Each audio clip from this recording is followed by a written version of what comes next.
aux dispositions de mise en œuvre. Donc c'était l'occasion de partager avec les différents journalistes les enjeux qui sont liés à la distribution de l'eau potable au niveau du Grand Casablanca.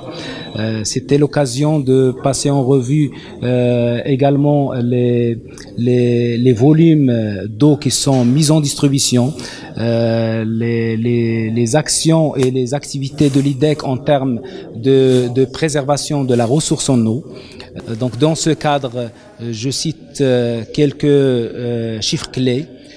Chaque année, l'IDEC met en distribution environ 200 millions de mètres cubes au niveau des réseaux via un système eau potable qui est constitué de 36 réservoirs qui ont une capacité de stockage qui dépasse les 29 heures d'autonomie, via également plus de 6500 km de canalisation, plus de 104 régulateurs de pression et une vingtaine de surpresseurs et de stations de pompage. Nous avons pu économiser grâce aux différentes actions menées au profit de la préservation de la ressource en eau, plus de 51 millions de mètres cubes d'eau en comparaison avec 1997. Nous analysons en continu la qualité de l'eau 7 jours sur 7, 24 heures sur 24 via notre système au niveau du bureau central de conduite et également via les analyses qui sont effectuées par nos laborantins au niveau de notre laboratoire Labelma qui est accrédité selon la norme NM ISO 17025.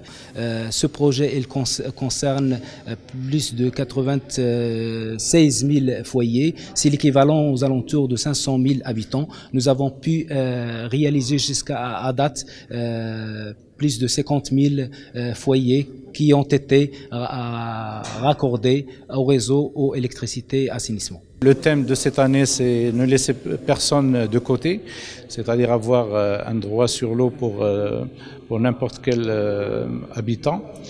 L'eau au Maroc, il a beaucoup d'importance parce que c'est un facteur limitant de développement, c'est aussi un facteur de paix, c'est un facteur qui aide à créer de la richesse, à développer l'économie. Et puis la ressource en eau au Maroc, elle connaît une mauvaise répartition dans le temps et dans l'espace.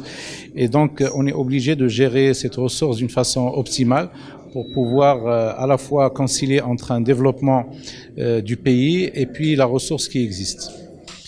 Et puis dans l'avenir, il faut qu'on s'oriente vers l'utilisation aussi des eaux non conventionnelles, comme la réutilisation des eaux usées ou le dessalement d'eau de mer, pour pouvoir répondre à une demande croissante en eau du pays. Depuis sa création en 2001, Aquasistance Maroc tente de briser ce cercle.